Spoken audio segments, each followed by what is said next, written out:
Welcome to the Mark Jackson Show. We back with part 2 of our episode with Kenny the Jet Smith. We excited, but before we get started, we got to give a shout out to our sponsors, Underdog Fantasy. Click the link in the description and play the Pick'em game. That's one of our favorites. So we happy to have you here, legend. I got to ask you, because we didn't touch on it in part 1, okay. But inside the NBA, TNT, one of the greatest shows of all time. The greatest. I'll give it the greatest show of all time. What spurred that level of relationship between you, Shaq, Ernie, and Chuck? Well, it started before they got there. Ernie and I had created an environment that attracted Chuck. So then Chuck was like, man, those guys are kind of loose. Because he had an opportunity to go to NBC or us, which actually NBC at the time was going to pay him much more money. But he saw the avenue to come in and create what Ernie and I had created. And then when he came, he just threw kerosene on it and exploded. Because now people start to pay attention.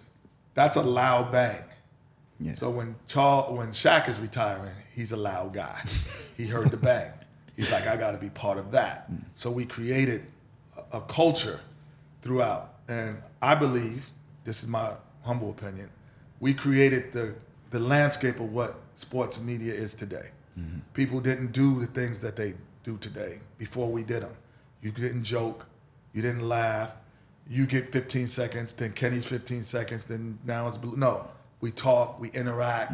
We created the environment, I even think, with podcasts because people wanted more of that. They wanted to hear more of what these players were creating and saying. We had a segment, players like a player's court, where everyone sat around and told stories. So people were like, oh, that would be great to hear every day. Like, it started with us. Yeah. I was thinking about it, even dress codes. There was dress codes on television.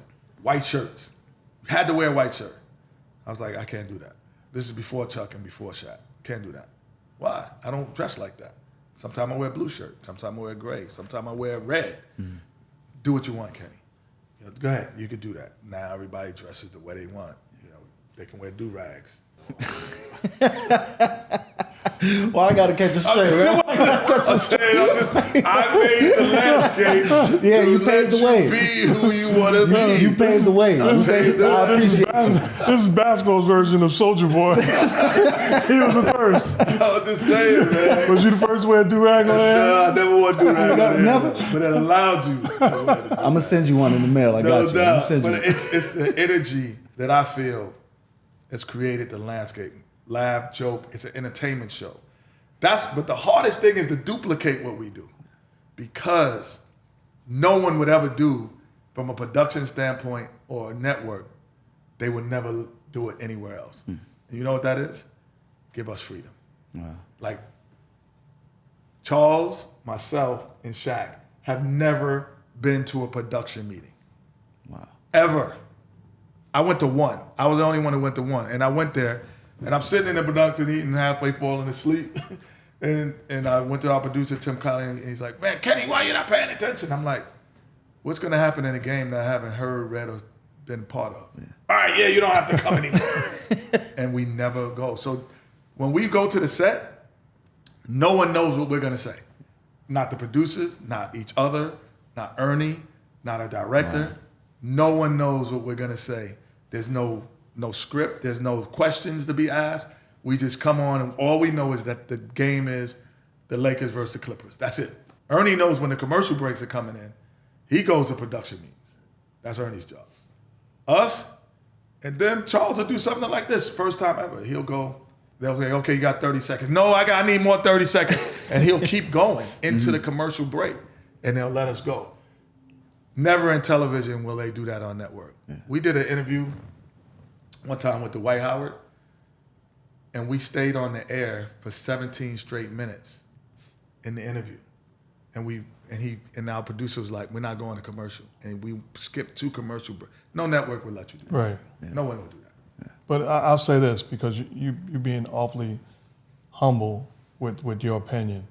You're a 2-time NBA champ, and you are part of the greatest sports studio show of all time in any sports. Right. You have set the trend and set the tone for what we witnessed today from a guy that grew up with you, awfully proud, and tremendous respect and appreciation for how you continue to change the game. How much has New York City impacted you, being from New York? Well, being from New York, the impact is like we don't view the game the same way as everyone else. We look at the peripheral as well. So like you could dominate a game or be really known in New York City and never score a basket. Most places around the country, the guy who scores the most points is the most popular guy. Not in New York City. Yeah. That's the only place in the world, to me, where that isn't necessarily the most popular guy. The guy who sets screens, the guy who has 8 assists, the guy who gets 10 rebounds. He can walk through New York City and they'd be like, "Oh, that's the animal. He gets every rebound." Yeah. Like, remember Ken the Bannister? Absolutely. Dude, how much he averaged? Like 5 points a game? Was one of the most popular Knicks because it's not about scoring when the way we came up. So that's a lifestyle thought process too. Like, I don't have to always score to be the best. So if you take that and put that in other aspects of your life, it's the same thing. So I think that's just a New York trait that's changed my way I look at the game. So I never look at it the same way as Charles or Shaq, the way they look at it. We're gonna always have a different viewpoint. Because I'm not even looking at the same thing that you're looking at, and we're watching the same thing. And people talk about Charles and Shaq and Ernie for what they do on TV and yourself. But I'm talking about as good a human beings as you'll find. Well, I try. You know, I'll take shots every now and then. You know, I'll take all that. Never know who's watching. I'll take all that. That's true, paparazzi. That's true. Go ahead. I'm going to leave that alone, man. I got caught in some strange bullets. Paparazzi. I've never been part of that. But anyway. I'm like, what are you doing, man? I'm like, I'm on the beach. What do you mean? What do you mean? Like, I can't go to the beach? It's like, Shaq is like, "Why do you have your shirt off?" I'm like, "Where do you else see when you have your shirt off?" At the beach. I don't walk around. I'm over LA with my shirt on. Anyway, you know, it's interesting. But for me, like, I feel, again, like those guys I learned so much from. If I break it down, from Chuck, he gave me a voice. Gave me a voice to speak. He talked about, like, after games, people would ask about how many points you scored. They'd ask Chuck about social issues, like, what do you think about Martha Stewart? What do you think about anything? Like, they would just randomly in the middle of a locker room after a game. And I was always envious of that because I thought I had an opinion too, but I couldn't get it out. Shaq, I learned business. Like, I made more money outside of basketball based off of what the things he's told me. Him and Magic, but now more him because I've been around him more. Magic was on our show for like 2 years. Same thing. Like, I always was asking him, "How'd you do it? You know, how do you own Forever 21? How do you own the rights to Marilyn Monroe? Like, what do you do? How did you get there to do it? I don't need part of it right now. How'd you get there? Because you already did it." So it's always great to be around greatness because there's another way of why they became great. Did you know we played on the same team? When? Oh, that's right. When? We played on the Denver Nuggets together. Y'all was on the same? It's like 25 games. I remember living in Denver. We stayed out there for like a week. Yeah, and then we was on. You don't remember me on the team? I remember. It was like 1 week. On the team. Tell me about my stretch game. No, man. So I had never played with him. It was like the best 25 games ever. Because we was just like freaking frat. Like laughing, joking, locker room, bus, plane. It was a constant 25 game. And I actually picked Denver because he was there. Yeah. And I knew I was on my way out. I was like, I'm going to go to Denver because Mark's there. I'm going to just have some fun. Like, you know, like I'm out. I'm on my way out. Like, I'm going to just go have some fun. And, you know, coaching stats was ridiculous. Yes. It was crazy. You know. Yeah, young fella at that time, Antonio McDyess with y'all, right? Listen, the worst scenario ever was the Denver Nuggets then. The worst coaching staff. I'm not talking about Bickerstaff. When Bickerstaff left. Right. And the next guy came in. Y'all can research it yourselves. Yeah. He don't even worth getting to say it. Like, the worst coach. Listen, look, we had a game. So first, I'll give you the story about when we played together. That was fun. But when you left, so he gets traded after that. I'm there 20 games. He gets traded again back to Indiana. So now I'm there by myself. So now I'm in Denver by myself, and I'm like, dang. All right, whatever. I'll make the best of it. So we lose a game on Monday. Coach comes in. See y'all at practice. Shoot around on next game. I'm like, shoot around next game? We don't play till Thursday. So nothing Tuesday, Wednesday, nothing. We just show up to shoot around and we in town. You got a break. So I'm going to all the young fellas. I'm like, yo, this is not how it goes. This is not the NBA. I'm like, they're like, what do you mean? I'm like, no one has 3 days off. And he did that again. We played Thursday. See you next Friday. So you know what I did? I had an apartment in Denver. I checked out the apartment. I started living in Houston again.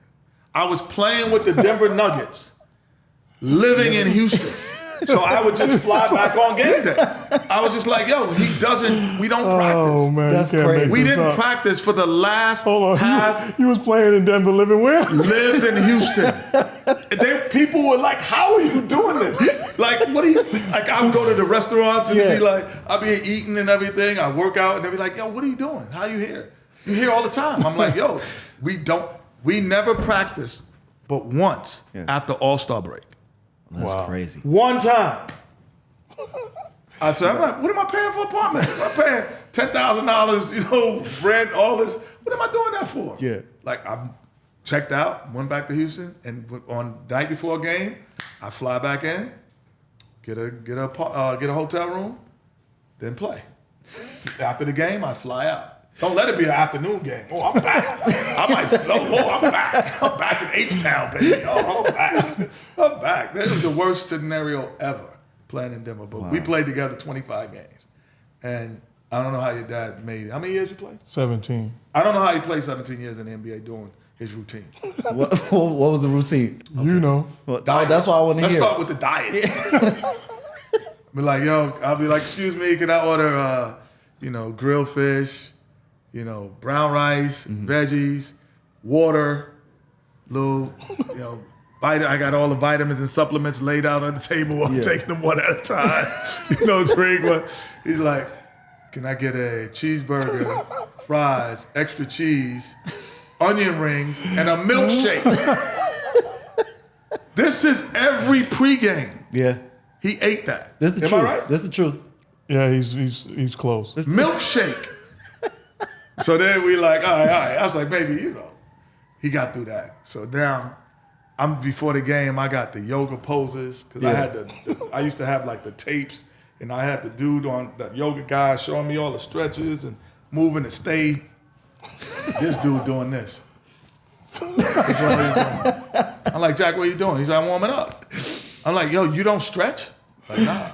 He never stretched for 17 years. Never stretch. Still don't stretch. That's amazing. I don't know how he did it. 17 years, never stretched. All he did was flap his arms. Excuse me. All he did is flap his arms. Boom. What's the secret? That was that.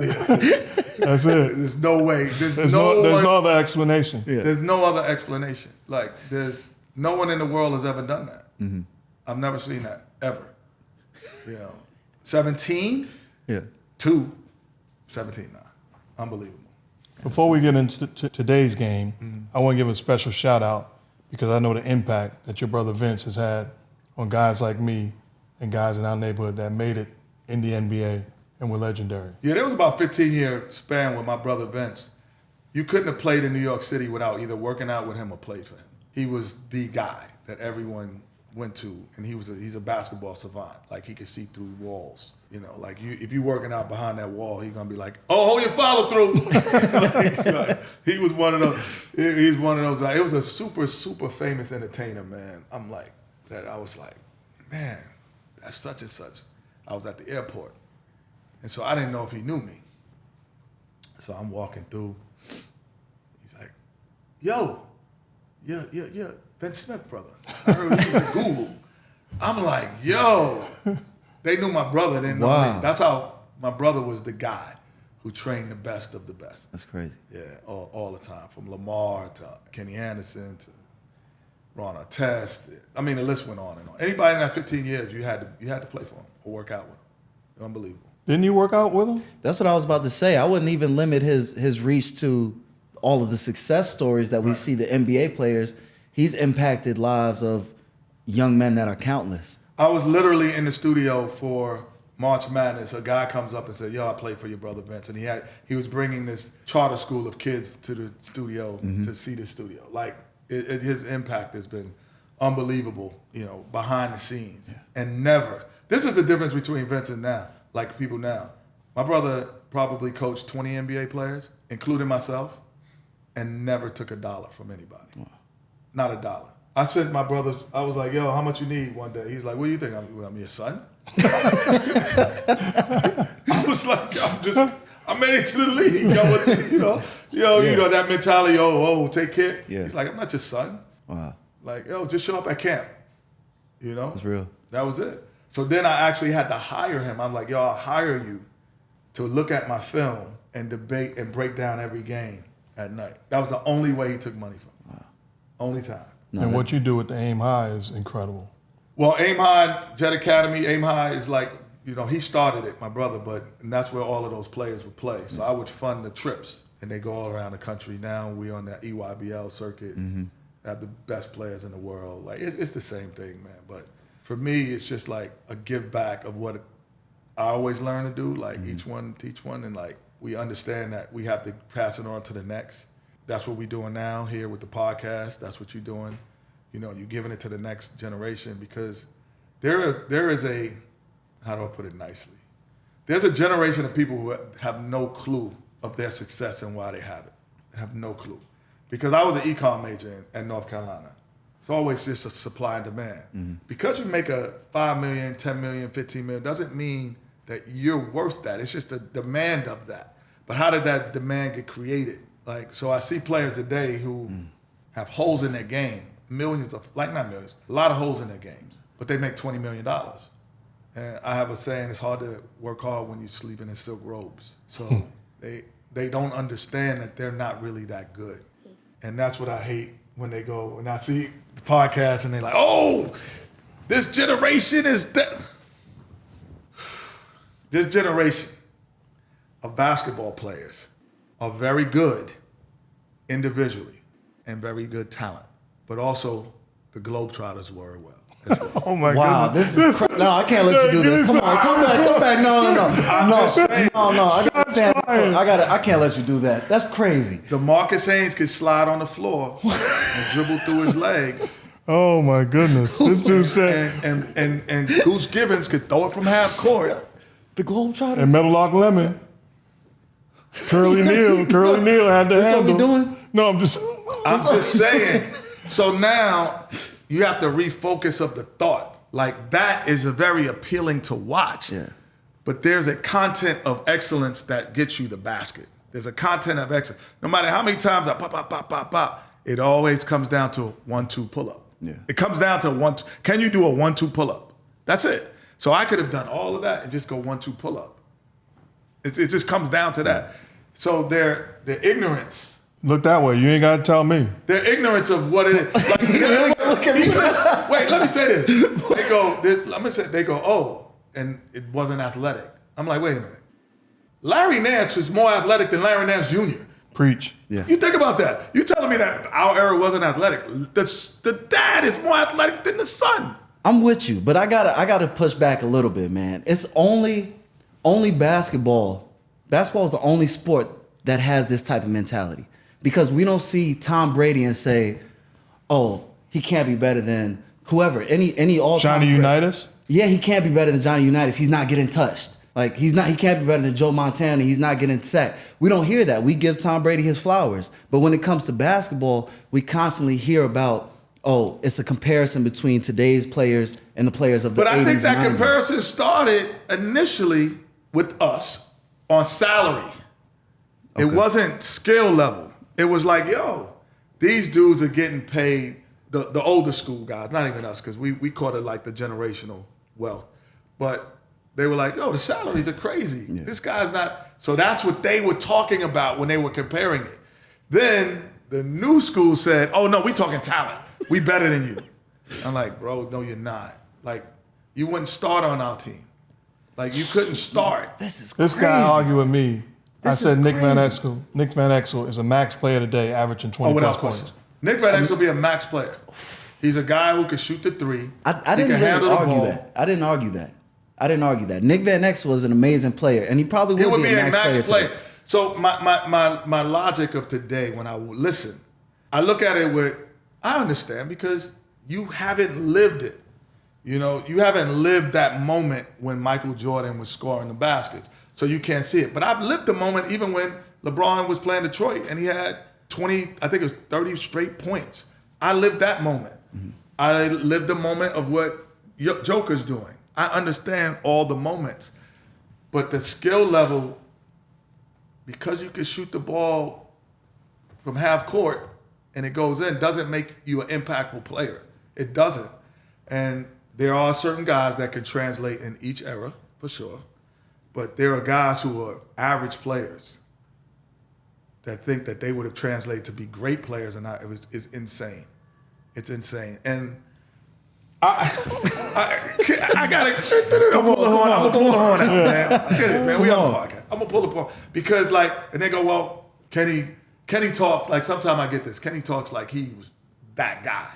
I was that guy. That's right. Yeah. No, I was. And yeah. I'm gonna say this: if there was a party that everybody who won a NBA championship, I'd be at that party. Yeah. Comfortably. If there was a party where everybody had back-to-back championships, I'd be at that party too. Yeah. If there was a party where everybody who won college basketball player of the year, I was basketball times player of the year in college basketball, I'd be at that party. If there was a party and they said the best 50 players of high school basketball that ever played, McDonald's All-American sent me a ball, voted me one of the top 30, I'd be at that party too. Yeah. So I've been at a lot of parties. So I've seen a lot of people and I've seen the great people in those parties. So you're just average, bro. You're average. Yeah. You were average then. You'd been average then. This dude, what are you drinking? Is that an energy drink? Did we slip something in this energy drink? You wouldn't have been great because you could shoot the three. That's what I'm talking about. We would have covered you. We would have guarded you at the 3-point line. Man, now, and the average player in our era wouldn't have been. Yeah. Let me take that back. An average player in our era, because of the rule changes, could have been better because it's a scoring lead now. Where you come, there was no, Jack, was there a term called two-way player when we played? No. If you didn't play two ways, you couldn't play. There's no such thing as, he's a two-way player. Because there were very few specialists. So now you could be a specialist and get $15 million and you're looking at your salary and say, I'm good. No, you're not. Yeah. You're just a specialist that shot the ball. No, you didn't. Can you imagine guys trying to guard you without being able to hand check you? Okay. I threw the lob. Now I'm out. The hand check rule is the single rule why I feel that players in that era would be better players. It's not because they worked harder or whatever. It's just the rule. Because when you play hand check, right? I could get up. Yeah, I can stand up. Okay. If you hand check it. Our last guest couldn't. Okay. That was Dave. That's crazy. That's crazy. So I'm going to let that go. If you're hand checking me, and this is my camera? Yep. This is my camera? Yeah. Okay. So he's hand checking me. I have to, because he's hand checking, I have to turn this way. Yeah. Without the hand check, I can face up here. Now I become a better passer because I have, my peripheral is now at 75 degrees, where here it's at 50. Yeah. I'm a better passer because I can see more. I'm a better ball handler because I can play with it. You can't touch me. I'm a better shooter because now my feet are squared up to the rim. Here, I have to turn and you can see me turn. Yeah. Now I can, and I can. All right. You still moving. That's what I'm talking about. Okay. All right, that was nice. That was nice. Yeah. Without the hand check, it makes, and when people, and this is no disrespect because these guys are great ball handlers, Steph, Kyrie, and all those great, unbelievable. But it makes them better. James Harden, it makes you a better ball handler because you're playing with the ball and no one's touching you. So now the stuff that you do in the playground that we grew up doing in the playground, that's the stuff you could actually do in a game now. If you went to a playground game and saw Mark Jackson, you saw myself, you saw Kenny Anderson, you saw Shamgard, you saw all these guys from the eras that we come in. Skip, you'd be like, what the heck? Oh my. But when you get in the NBA, you can't face up. So it's a different era. I need you to agree with me where you agreeing with him. No, I'm just letting him get up. That's our guess. It's different when it's you. I know I'm gonna be able to get it up. What would be your beef? I just want respect for both generations. I just want I hear what you're saying and I agree with you. But then on the flip side, I'm looking at it like, okay, then LeBron would be a better defender in 1995 because he would be able to hand check. I'm saying great is great. But right. you average dudes would have been average then too. Okay. We're not talking about the lead singer. We're talking about the background dudes. Let's say the average dude. There was benefits to y'all time as far as defensively. I'm a better defense with y'all set of rules. But you're I'm still a better specialist. Defender. No, I'm saying you're still a specialist. You're not a better defender. Fair enough. Because you're not a better defender because you're not standing in the corner guarding the guy in the corner. Fair enough. You have to defend 94 feet. Yeah. Where now you have to defend 24 feet because there's no ball pressure from free throw line to free throw line now in the NBA. Then the two corners are just stand there because now they want to do the analytics. So your defense, you would have been a better defender because you couldn't move. I know the question I got to ask because you're the perfect guest. Okay. Playing at North Carolina with Michael Jordan. In the same backcourt. In the same backcourt. This is what the people want to know. It's not even me. I'm standing up for the people at this moment. Could Michael Jordan go left? This is what I'm dealing with. This is the hypocrisy of idiocy that is going on right now This is what the today. people want to see, man. Michael Jordan go left. You haven't heard we done with the 90s? No, but listen what I'm saying. Yeah. Help him. I'm messing with you. I'm messing with you. No, you serious. No, I'm not serious. I'm not serious. You know what that would be like? That's like saying, can Prince play the guitar? That's a great word. Like, yeah, he had people in the band that played it. Yeah. But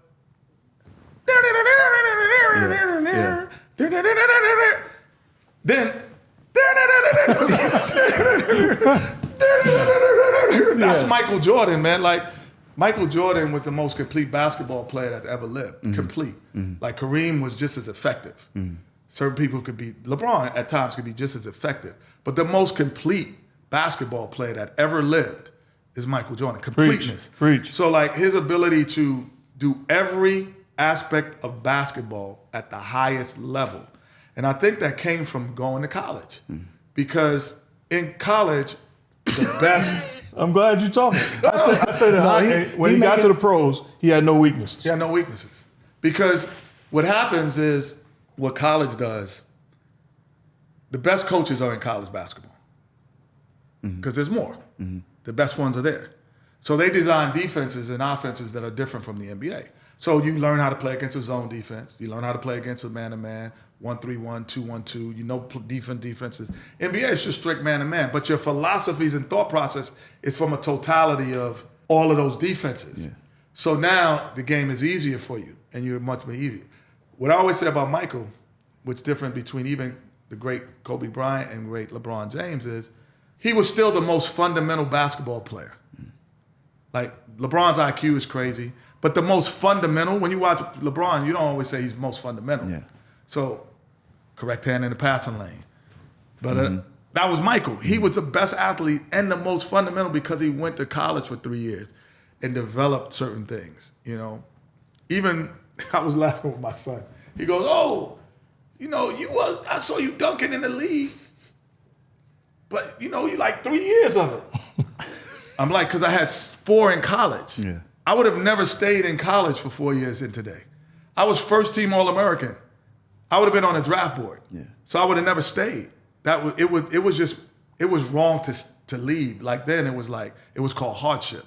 Like it almost meant you were broke. Like, and your family was destitute if you went to the NBA instead of going to college before. That was the stigma that they had on us. So we would like, everybody, I ain't going to college. I ain't leaving college yet. I ain't broke. I ain't like that. I ain't one of them dudes. Yeah. So you stay. So I had 4 years where I'm jumping from the free throw line. That was in college. Then I caught 2 or 3 years in there, so 7 years. So I'm like, you just missed my most athletic years. It was some of them were in college. Yeah. Michael Jordan, those 3 years in college, imagine he only went 1 year. Oh my God. Or none.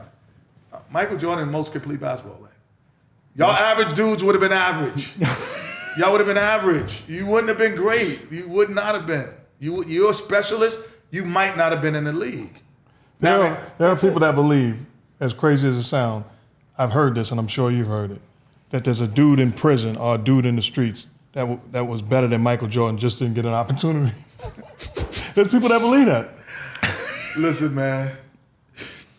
That's like saying there's a dude in prison that could have done what Steve Jobs done. It's not my opinion. I didn't say you. I said Michael Jordan heard is that Steve argument. Jobs. I've heard that before. He's the Bill Gates, the Steve Jobs of basketball. Yeah. Is there a guy? If he's there, I hope he gets out. But that guy. It depends on what he did. Depending on what he did, I hope he gets out. I hope it was like a Mr. Beast. Because, that's what it would be like. I hope he gets out. Yeah. Because that dude, I don't know where he is. There's no one like that. He is the most complete basketball player. And then there's two. Yeah. Most effective, like LeBron James is effective. He can impact the game. You know that, but I just don't think defensively is where, that's the separation to me, is where defensively, we used to run, I don't know if y'all did this, we used to run plays, right? We go, okay, our coach, Rudy T, be writing on the board, he's like, okay, we're going to run 5.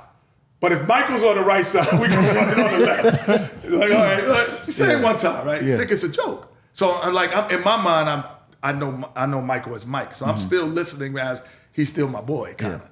And he goes, okay, and we're going to run 21, but if Michael's on the left side, we're going to run, and he'd go down each play and say where Michael was, and we're going to run it on a different side.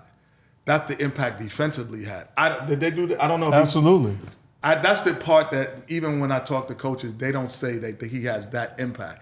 LeBron has the same effect on the offensive end that Michael has because it's passing, rebounding. But on the defensive end, that's the caveat that separates it. Amen. Because you think the GOAT is who? Amen. Oh no. The GOAT is still LeBron. I hear you. I hear you. No. See, look at you putting the battery in the back. No, I'm sitting back. What makes him today? Because I have the same argument with my son. Yeah, that's why I need your help. Because the legacy that y'all leave for Jordan, saying that he was 6-0 in the finals, is true. But y'all discredit the fact that he lost other times other than making it. See, I don't lose. That's a statistical thing that the other people. I told you, we from New York. We look peripheral too. Okay, so then we're saying this: if there's a game and we're playing 3-on-3 in the park, there's a different impact that Michael has. I agree, but I'm with you.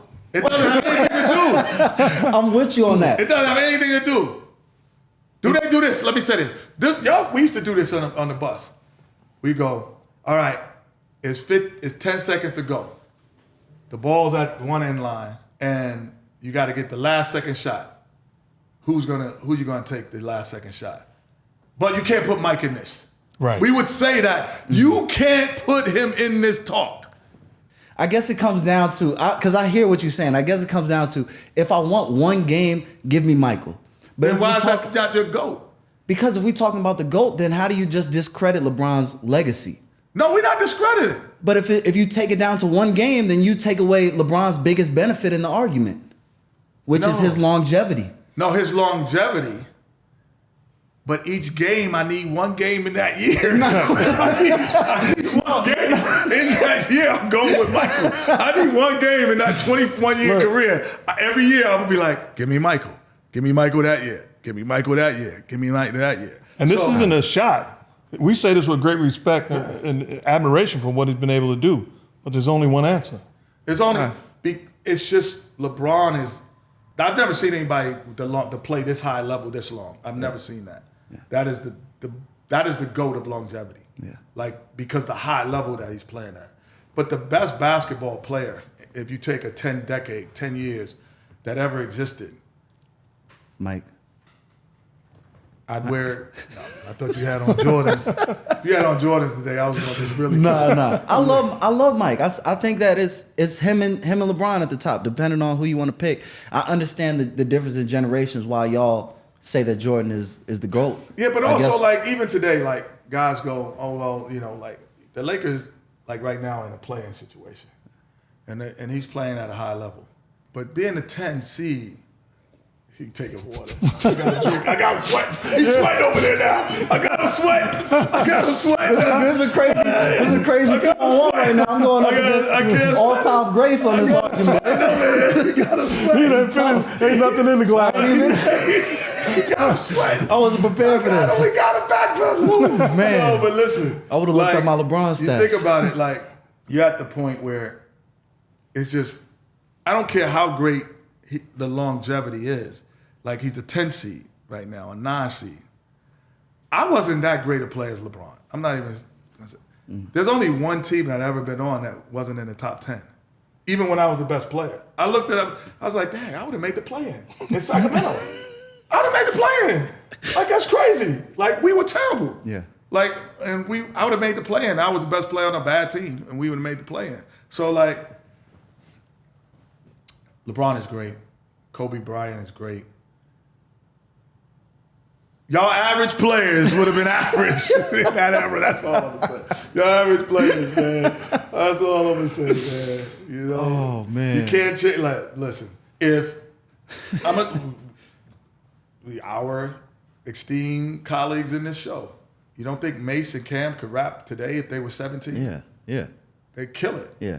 They still Mace and Cam. That's right. You know what I mean? They still the same them. Like, it's them. That's fair. But the average rappers from that today would come back and they would be average today. He called me one time with a very good NBA player, and the NBA player believed he was better than Jordan. And he was killing. Wait, I'm not gonna name the dude's name. He's a good player. Why you not gonna name it? I'm gonna let him live. But he called me and was like, this dude thinks he's better than Jordan. Uncle Kenny, you wanna say his name? Nah, I'm gonna let him live. But I'm just saying, like, today's era of people, they always say, oh, we more athletic. I don't believe in more athletic. I'm how many point guards been in a dunk contest? Yeah. I was in the dunk contest 3 times. Came in second once, the great Dominique Wilkins. I don't see a lot of point guards in. You're not more athletic. Yeah. No, I don't think so. There's a lot of athletic guards. Are you more skilled? I don't believe so. Do you have better tricks? No, you just have tricks that are in vogue. This dude is killing everybody. This is crazy. No, you have tricks. Get it off. No, you have tricks that are in vogue. Yeah. Like, when we were coming up, the killer crossover, Tim Hardaway, that was in vogue. Yeah. Now it's the step side step. Yeah. You know, it's just a different movement. Yeah. Great players today would have been great. Kevin Durant would have came in our era and been great. Go down the line, the top five players.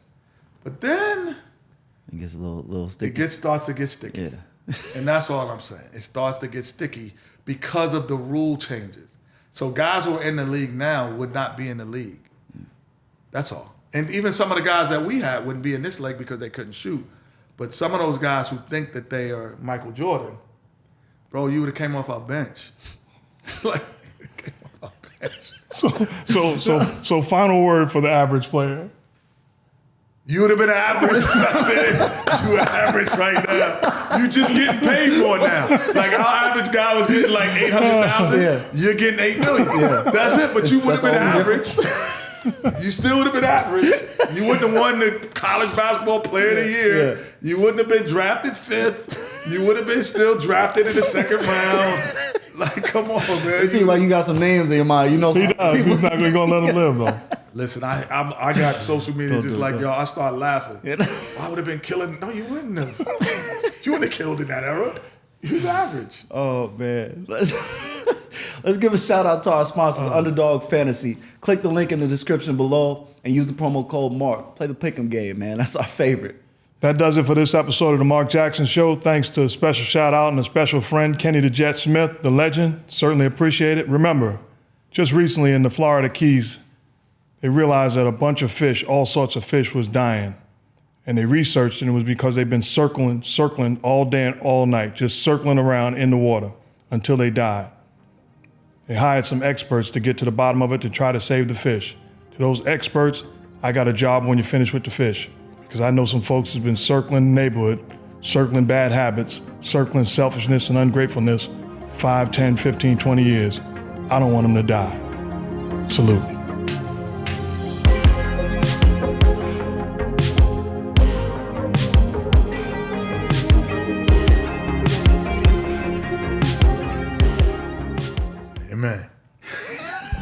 Amen. All right. These all those average players that's been circling around. We should have had you in the background.